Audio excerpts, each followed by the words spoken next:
Welcome to the latest update program. The topic of discussion is heavyweight torpedo test fired. Recently, a heavyweight torpedo Varunastra was successfully test fired with a live warhead against an undersea target by the Indian Navy. Varunastra is a ship-launched anti-submarine torpedo. It is designed and developed by Vizag-based Naval Science and Technological Laboratory under the Defense Research and Development Organization. It is manufactured by Bharat Dynamics Limited or BDL. Now moving on to its features, the heavyweight torpedo was inducted in Indian Navy in 2016.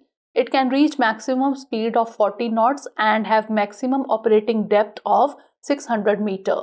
It is equipped with low drift navigational systems, advanced acoustic countermeasure features, autonomous guidance algorithms, etc. It is capable of acoustic homing with a wide look angle capable of tracking silent targets.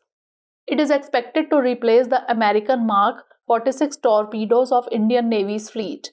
Now let's have a look at the significance. It is capable of precisely deploying munitions at the intended target in the underwater environment. It will enhance the Navy's anti-submarine warfare capabilities. The torpedo is expected to become the mainstay of anti-submarine torpedo for all naval warships.